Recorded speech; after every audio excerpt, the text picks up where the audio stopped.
Assalamu alaikum warahmatullahi ta'ala wabarakatuh. Welcome again. Welcome to this session 7 of Global Convention of Muslim Mental Health and Family Therapy. Now for this session 7, the title of the session is Islamic Existential Psychotherapy as Intervention for Inter-Psyche Conflict in Jinn Possession. Yes, it's a very interesting topic indeed. This afternoon, I would like to introduce you to our speaker today. The only speaker for this afternoon is Mr. Hamidi Abdul Rahman. He's the chairman of the Internexus Protocol Syndrome, which is an MSc Malaysia States company located in Cyberjaya, and also managing director of the Nexus Protocol Limited, which is an IT company in the UK.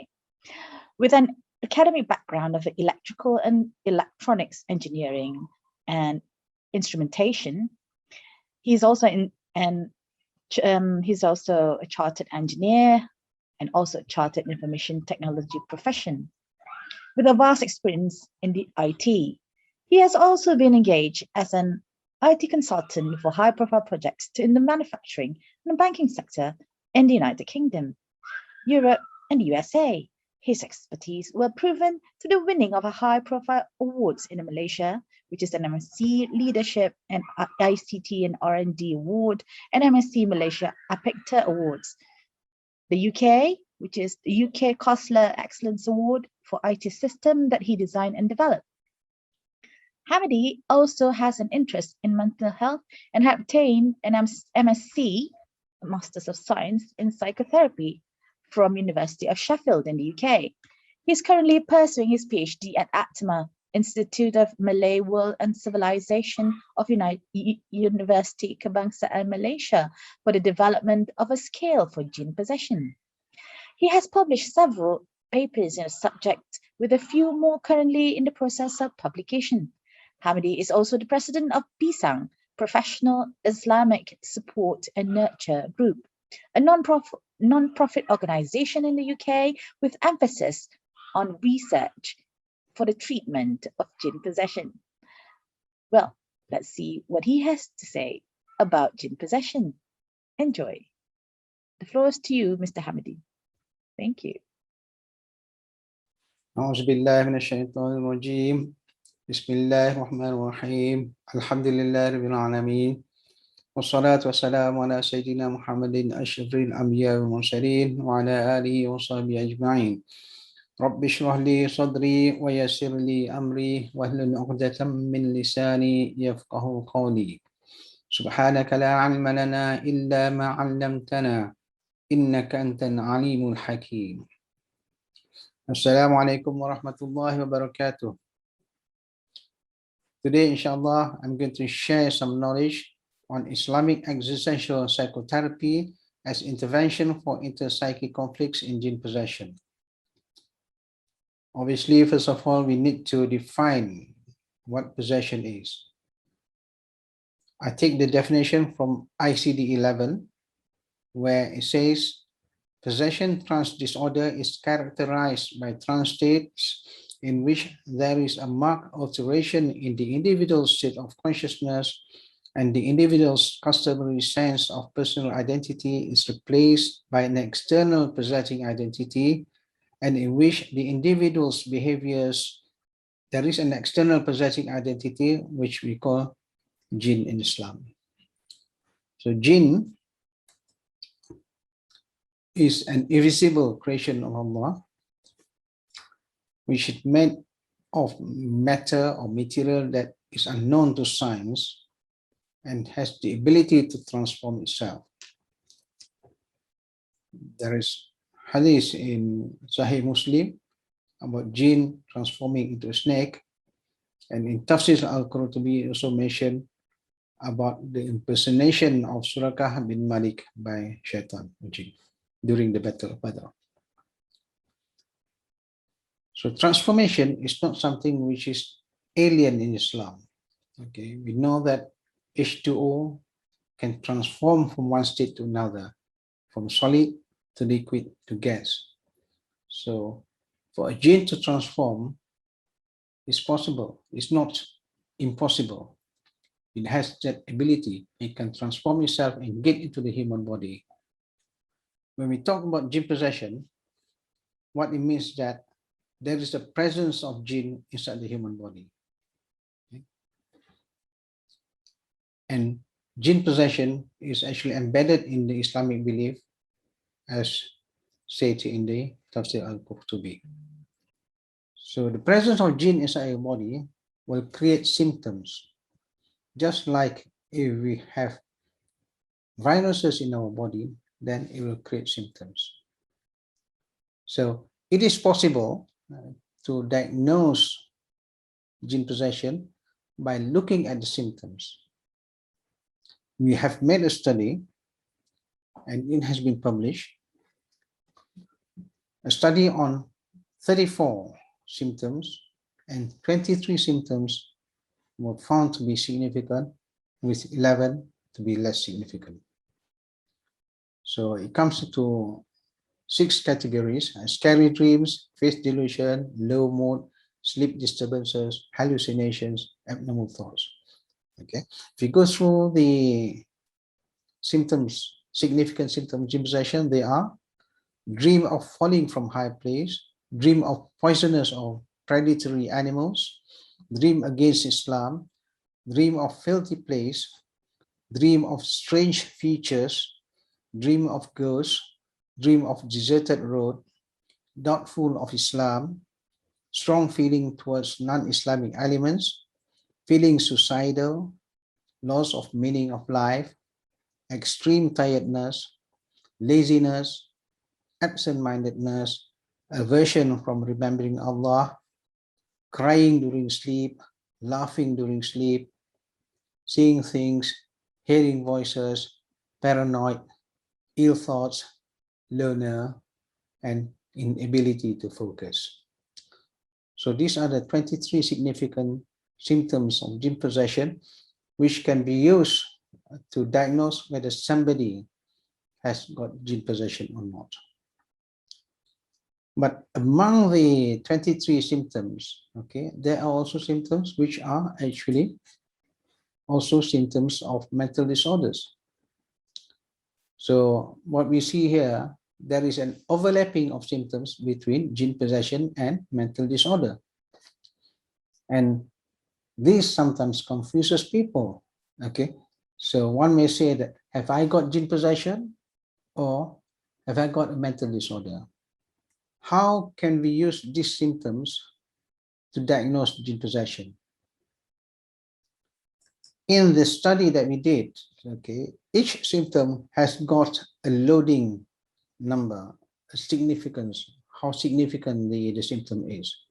So we can create a scale from 0 to something by adding the loading of the symptoms. So if you've got no symptoms, then the score is 0. There's no jinn possession. If you have 23 symptoms, all of them, you add all the numbers and you get a score of 14.158, which is a confirmed jinn possession. Okay. So at one end you have no jinn possession, the other end you have confirmed jinn possession. So there must be somewhere in between where it is a cut-off value, so above which you can say confidently that yes, there is jinn possession, and below which you say that maybe yes, maybe no. So we have done a study on this, and the paper is in the process of publication. The scale has been validated. If the score is above 1.9, then it's better to have yourself check or get treatment, because it's very, very likely that you have jinn possession. Okay. So this skill is very important. It's a very important tool to diagnose someone whether he or she has jinn possession. You don't have to learn about Ruqyah, you don't have to be Muslim. All you have to do is look at the symptoms, add up the values, get the score, and compare to the scale. For example, okay, we have got a case of a girl who has got severe eczema. The eczema developed very quickly, okay? And when we look at the symptoms, okay, she has got a score of 4.612. So this indicates that, there is a problem of jinn possession as well in her. So could it be that the eczema, the skin condition, was caused by the jinn? Possible. We can put it that way. So we got her onto a 4-day intensive Ruqyah therapy. And after the 4th day, we can see a massive, remarkable improvement in the skin condition. And during one of the sessions of the Ruqyah, a jinn did come up.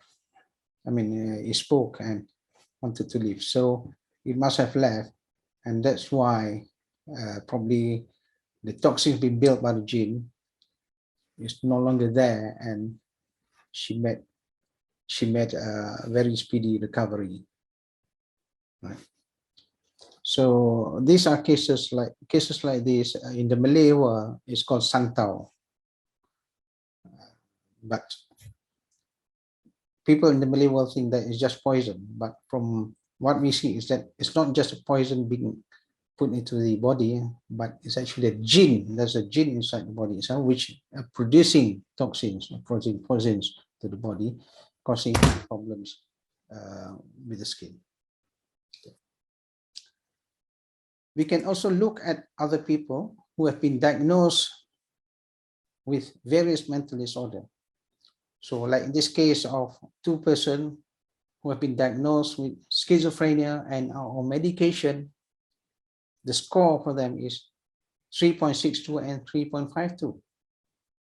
And what we did is we took a snapshot of the person using infrared camera before and after Ruqyah.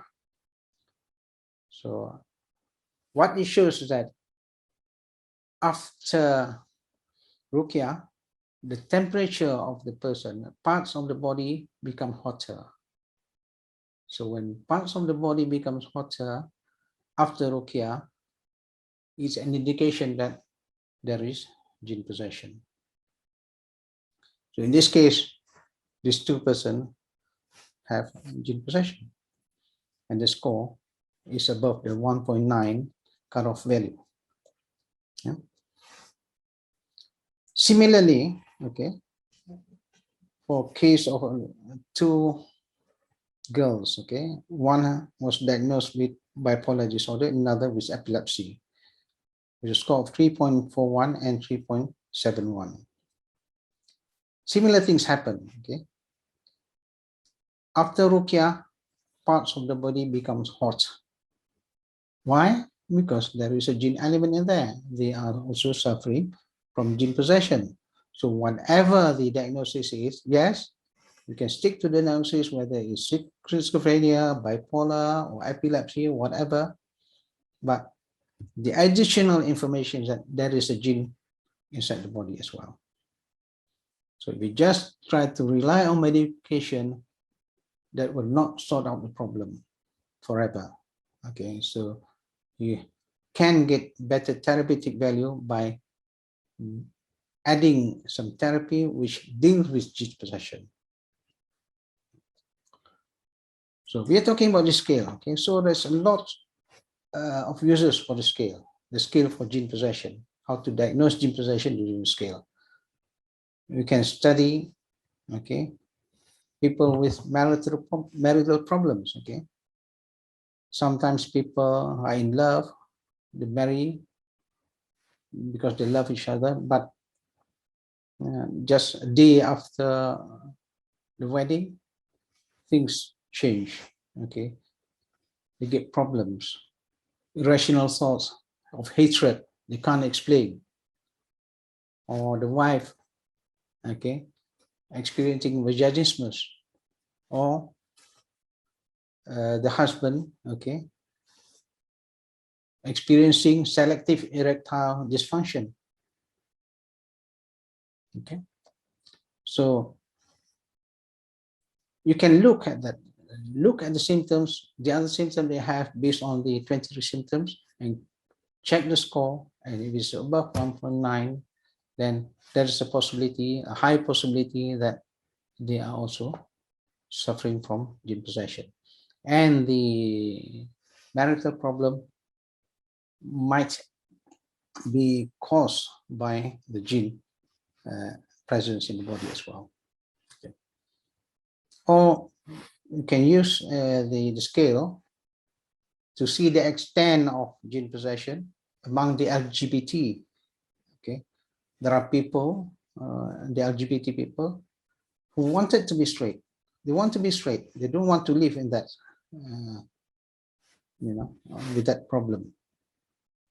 But they can't get rid of that thought from the mind. Where did that thought come from? It doesn't make sense to them, but they can't get rid of it. So you can use the scale to see if they are also, having problem with jinn possession. And if there is jinn possession, then you have to have treatment for jinn possession and see what will happen after getting rid of the jinn inside the body. Okay.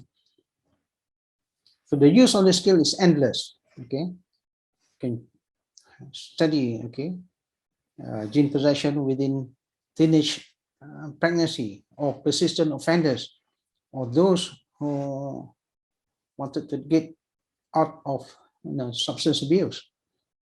Okay, so some people commit crime because, not because they wanted to commit crime, but sometimes they don't know, they can't explain why they did it. The next thing they knew is that they have done it, even though they don't have the intention of doing it. Or we can use the scale to monitor the progress of a treatment, to see how effective the treatment, or to see what's going on. Okay, by taking snapshots from time to time of the score. Okay, so if this treatment is effective, then you'll see the score falling down. Or you can use the score to suggest what sort of treatment the person should have. Okay, if the score is low, probably say just come for one session, check yourself. The score is a bit high, okay, some concerns there, okay, come for 1 day intensive. Or if the score is really high, okay, I think you need to come for a 3-day retreat, for example, to sort yourself out, because 1 day probably would not be enough. Okay, so there are a lot of users for the scale, and this method of diagnosing jinn possession is, to my knowledge, okay, is more accurate than ruqyah. In simple words, okay, psyche is the mind. Yeah. So you have like psychotherapy, psychology, okay, something relating to mind. Okay, mind is part of a human. When we talk about human, okay, we can divide the human into two parts. One is the tangible part, things which can hold, and the other is the intangible part. The tangible part is the body, or the soma, and Islam, we use the term jasad. For the intangible part of the human, we have the psyche or the mind. But in Islam, we divide into 3 parts. Okay, there are 3 components of the intangible, which is the akal, the qalb, and the ruh. Okay, the akal is the intellect faculty, the qalb is the cognitive faculty, and these two, the akal and the qalb, is what we call the psyche. So when we talk about psyche, or we talk about mind, It's not just the akal, it's both. Jinn, they are mukallaf. What does that mean? Like human, they have psyche, they have a mind.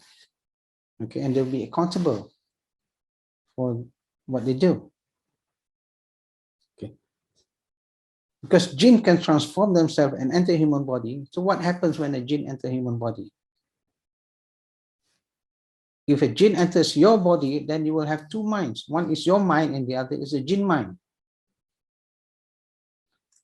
So the presence of multiple jinns inside a human body will create conflicts between psyche. So if we just look at the Western model, okay, there's only one psyche, there's only one mind within yourself. So any problem is caused by your mind, So you got problems, fix yourself, fix the way you think. Any conflict within the mind, that's what is called the intra-psychic conflict, just within yourself. But if you got jinn in your body, then obviously the conflict will be between different minds, different psyches. And these are inter-psychic conflicts. So if you look at this, the Islamic model is a superset of the Western model.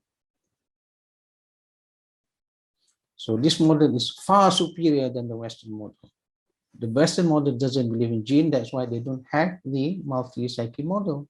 So why should we stick to the Western model when we know that the Islamic model is a far superior model? From the Western existential philosophy, existence is about living now in this world. Okay, there's only one realm of existence. It starts when we're born and ends when we die. Okay, jinn doesn't exist. We don't interact with something which is not seen and the unseen. There's no jinn, no angels, no God. Okay, but from the Islamic perspective, existence is actually a journey of the road through 5 realms. Okay, from the realm of the souls to the realm of the womb, to the realm of this world on the earth, to the realm of the grave, and finally to the realm of the hereafter. Talking about psychotherapy, there are different approaches. We have psychoanalysis, we have cognitive, we have behavioral, and we also have humanistic or existential, which focuses on life. Okay, so when we talk about existential psychotherapy, is a therapy which focuses on life rather than on personality. And it uses existential philosophy as an approach to therapy.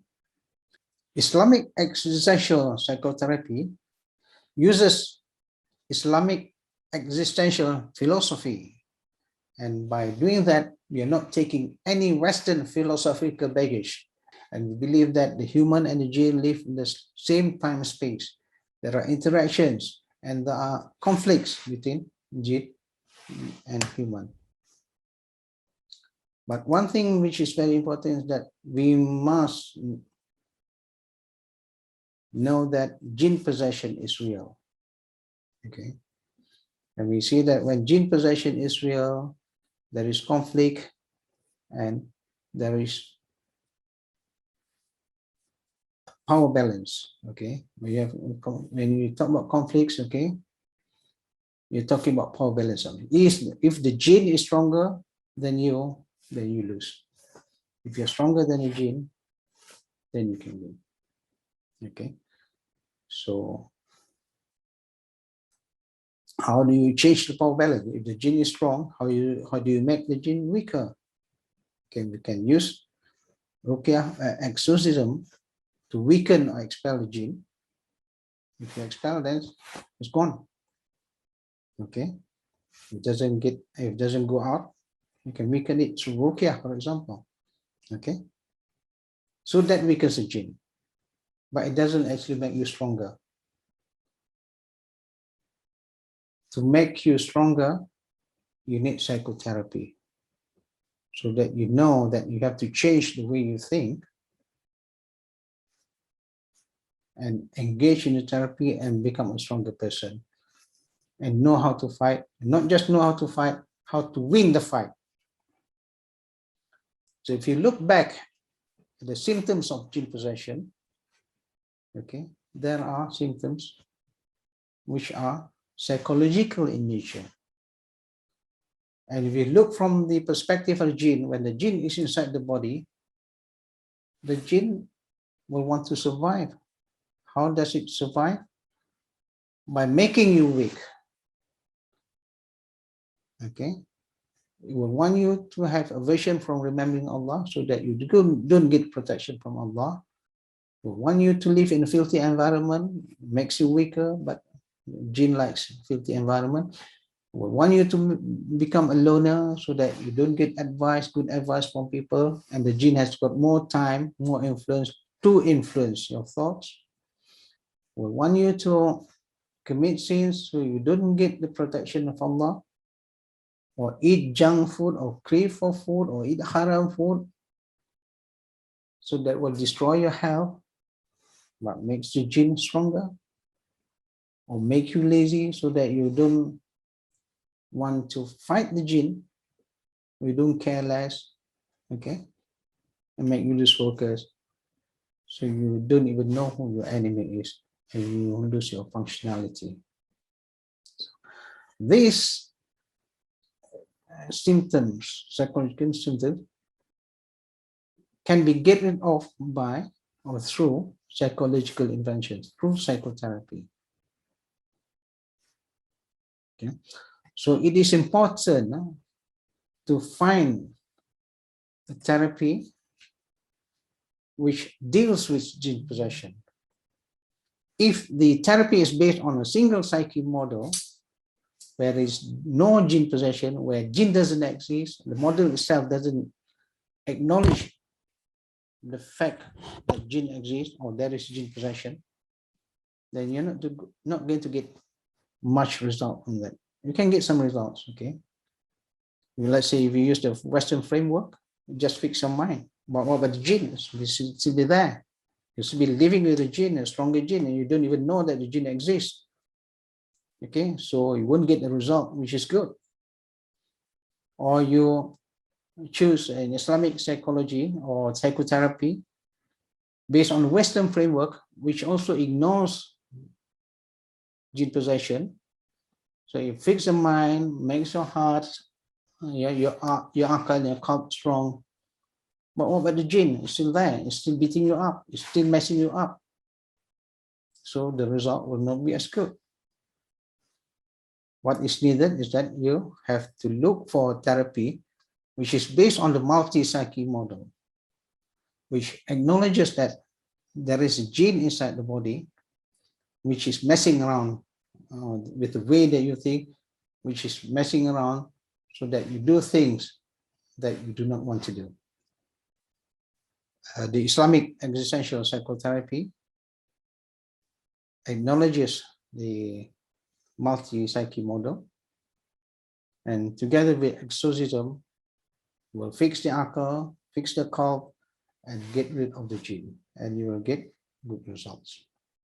So Islamic Existential Psychotherapy has got a lot of strengths. All right, so among them, okay, when we have a radical multi-psyche model of jinn possession, it requires a radical approach to psychotherapy.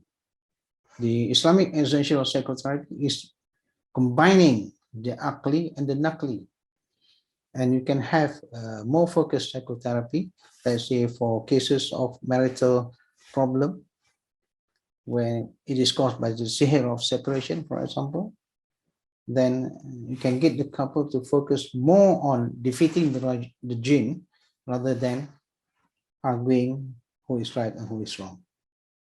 So how do you include psychotherapy in the treatment? So from our experience in from our perspective, we actually created a new program, which is called the PISANG Therapy Retreat. And this is a residential retreat. Okay, so anybody who book the retreat will have to stay at the center, normally for 3 days. And the treatment, normally over the 3 days, is 8 sessions of Ruqyah, plus 1 session of psychotherapy. Our perspective, we see that the retreat program is the most effective program which can take people out of the vicious circle that have been going on for years and years and years, and it leads them and it gets them to move on to the next stage and move forward with their life. Assalamu alaikum wa rahmatullahi wa barakatuh.